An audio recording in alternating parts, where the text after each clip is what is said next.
رسول الله وعلى آله وصحبه من اهتدى بهداه وأشهد أن لا إله إلا الله وحده لا شريك له وأشهد أن محمدا عبده ورسوله صلى الله عليه وعلى آله وصحبه من اهتدى بهداه واستنى بسنته إلى يوم الدين أما بعد. Donc nous avions hier traité de deux sujets, à savoir que nous avons en général deux cours par jour. Un cours sur القواعد والضوابط الفقهية القواعد والضوابط الفقهية في كتاب الأم للإمام الشافعي رحمه الله جمعا وترتيبا ودراسة تأليف عبد الوهاب ابن أحمد خليل ابن عبد الحميد. Donc dans ce livre-là, il y a un certain nombre de règles tirées du livre Al-Umm de l'imam Shafi'i rahimahullah, des règles globales, c'est-à-dire qui ne sont pas limitées à un seul chapitre, et des règles spécifiques à certains chapitres, d'accord? Donc dans la première partie du livre, il traite des règles globales qui ne sont pas limitées à un seul chapitre, et dans la deuxième partie, il traite des règles qui sont spécifiques à un seul chapitre. Donc ici, on parle de règles de fiqh, de qawa'id fiqhiyya, pas de qawa'id de l'usul, non pas des règles de usul. La différence entre les règles de fiqh et les règles de usul, qui est-ce qui saurait me dire la différence entre les règles de fiqh et les règles de usul? Vous pouvez prendre le micro, Inch'Allah.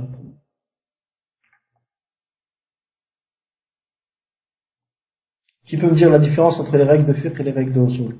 Les règles de usul, c'est sur quoi ça se base, les règles de fiqh? Non. Quelle est la différence? Comment tu distingues les règles de fiqh et les règles de usul? La dernière fois, j'avais fait allusion à ça et j'avais demandé d'essayer de revoir l'introduction aux règles l'introduction à usul al-fiqh pour essayer de trouver ça. Mais soit, c'est pas grave, Inch'Allah, la prochaine fois. Jazakumullahu khairan. Donc, la différence entre les règles de fiqh et les règles de usul, premièrement, les règles de usul ont existé avant l'existence de leurs composants. Et des cas illustratifs, des cas dans lesquels elles s'appliquent. Les règles de usul ont existé avant l'existence de leurs composants, c'est-à-dire leurs composants, les cas où elles s'appliquent.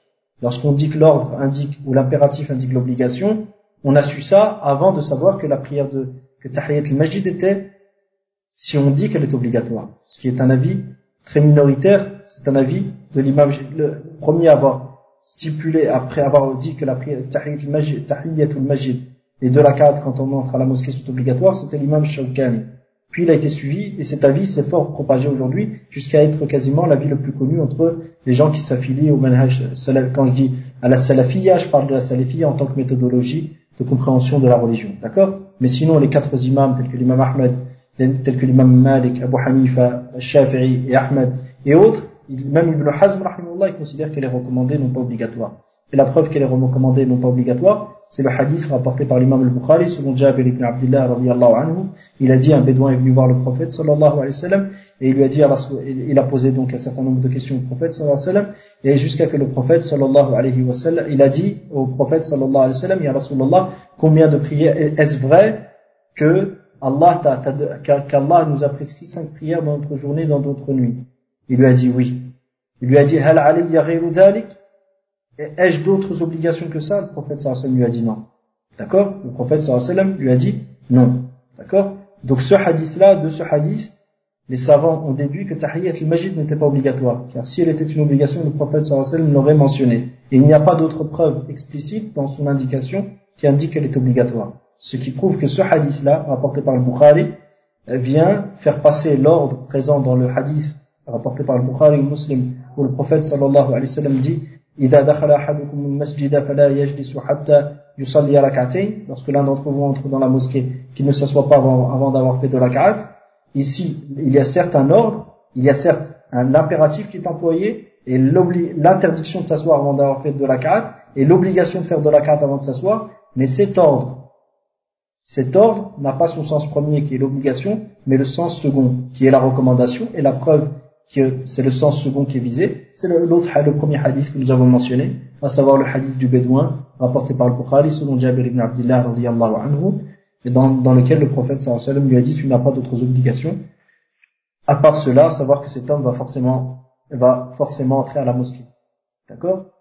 Donc, la règle qui dit que l'ordre indique l'obligation, sauf s'il y a une preuve qui le fait passer de son caractère obligatoire au caractère recommandé, cette règle, a existé avant même que l'on sache que la prière de Tahiyyat al-Masjid est obligatoire, si on opte pour l'avis qu'elle est obligatoire, et qu'on considère que le hadith rapporté par al-Bukhari selon Jabir ibn Abdullah sur le bédouin ne suffit pas et ne permet pas de le faire passer, ne permet pas de faire passer l'ordre de son caractère obligatoire à son caractère recommandé, ou que l'on opte pour le fait qu'elle soit recommandée et que l'on considère que le hadith rapporté par Jabir ibn Abdullah par al-Bukhari selon Jabir ibn Abdullah radiyallahu anhu, avec le récit du bédouin, que ce hadith suffit pour faire passer l'ordre présent dans le hadith lorsque l'un d'entre vous entre dans la mosquée qu'il ne s'assoit pas avant d'avoir fait de la ka'at, que cet ordre-là passe de son caractère obligatoire au caractère recommandé, et la preuve est ce hadith. Que l'on opte pour un avis ou pour l'autre, cette règle-là existait avant la présence même de ce cas de figure.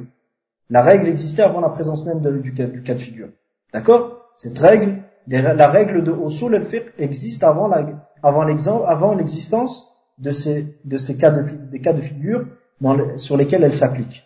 La règle d'usul al-fiqh existe avant l'existence des cas de figure sur lesquels elle s'applique. La règle d'usul al-fiqh existe avant l'existence de ses composantes. D'accord? Quant à la règle de fiqh, elle est le résumé d'un certain nombre de statuts légaux, de ahkam shar'iyya, de normes juridiques. D'accord? Souvent, vous allez m'entendre citer des termes l'un après l'autre. C'est pour vous montrer que c'est des synonymes. D'accord? C'est pour vous montrer que c'est des synonymes. Je ne fais pas dans l'éloquence sans utilité, Inch'Allah. Qu'Allah nous en préserve. D'accord? Donc, qu'Allah nous en préserve. Ceux qui cherchent, le prophète sallallahu alayhi wa sallam a mis en garde contre ce genre de choses.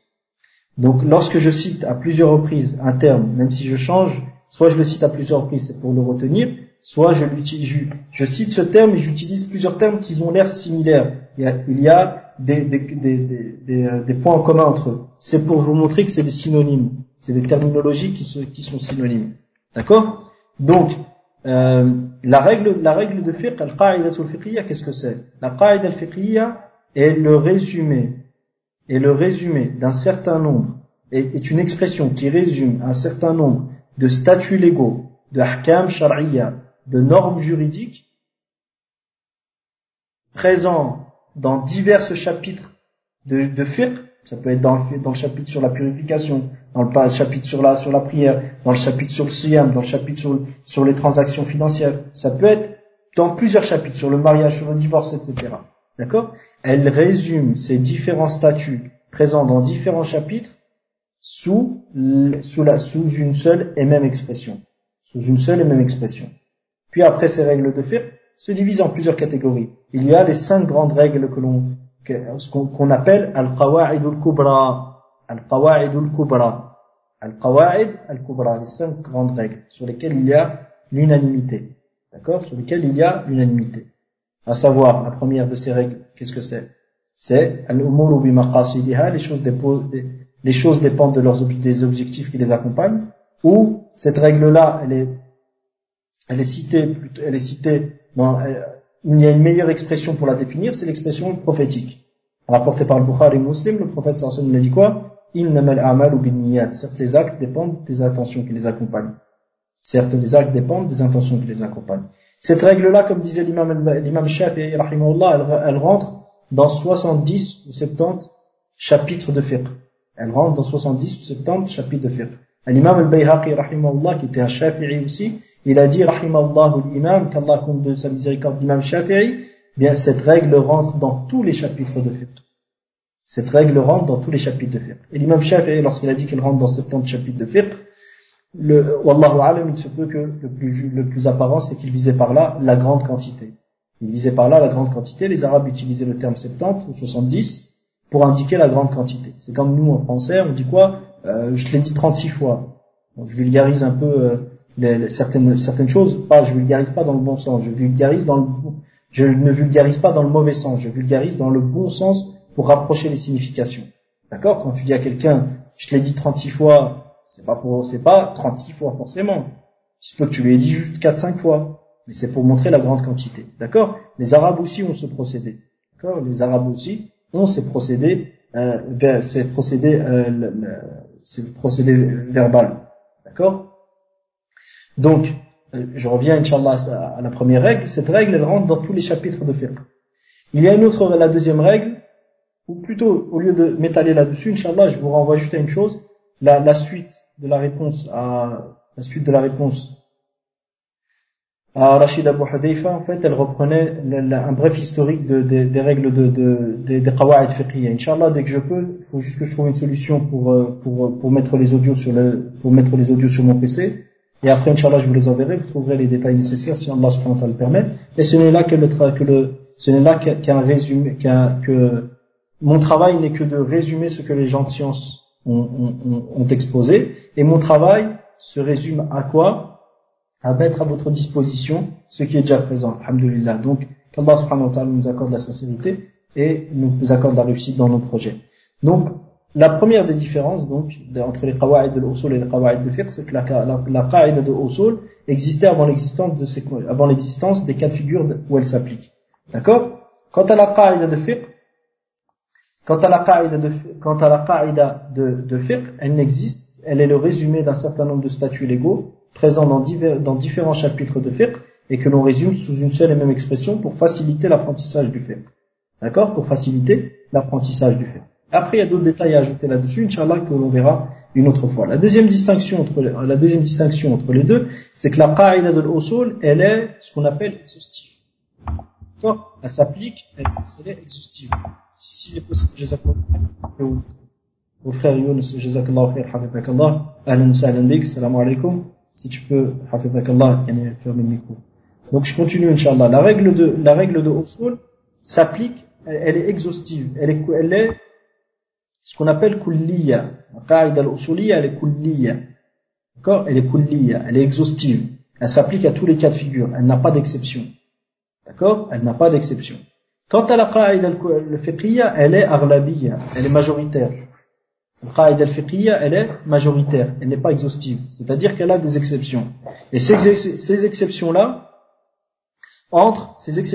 peuvent se retrouver dans d'autres cas de figure. C'est la deuxième différence. Donc la règle de usul n'a pas d'exception. La règle de fiqh, elle a des exceptions et ces exceptions la règle de fiqh est majoritaire. Elle est majoritaire, elle est aghlabiyya. Qa'ida al-fiqhiyya aghlabiyya wa laysat kulliyatan. D'accord? Elle n'est pas exhaustive. Elle englobe un certain nombre de composants ou de cas de figure qui entrent dans sa généralité, mais pas tous les cas de figure. D'accord? La troisième des différences me fait oublier actuellement. Inch'Allah, je remets ça pour la prochaine fois. Jazakumullahu khairan. On continue, Inch'Allah, donc, on continue le cours sur lequel que nous devions faire aujourd'hui. Donc, je disais que l'imam Shafi'i, rahimahullah, a exposé un certain nombre de règles dans son livre Al-Umm. Ces règles-là ont été réunies par l'auteur du livre Al-Qawa'id wal-Dawabit al-Fiqhiyya. Ces règles se divisent en deux parties. Certaines sont générales ou sont globales à tous les chapitres de fiqh, et d'autres sont limitées à un seul chapitre. D'accord? Donc nous avions commencé la première partie de ces règles-là, qui étaient les règles qui concernent le domaine de la certitude. D'accord? Nous avions défini ce qu'était la certitude. Nous avions exposé aussi que le sens de la certitude visée, ce n'est pas la certitude au sens de la conviction certaine qui n'accepte aucun doute, mais que la supposition majoritaire, la supposition probante, la forte supposition entre dedans. D'accord? Et tout ça, Inch'Allah, vous pouvez le retrouver dans la première et la deuxième audio, en vue de faire certaines révisions. Aujourd'hui, Inch'Allah ta'ala, on va s'arrêter là par rapport à ce point, à ce cas de figure. On va plutôt traiter de la deuxième partie des cours que nous avions fait.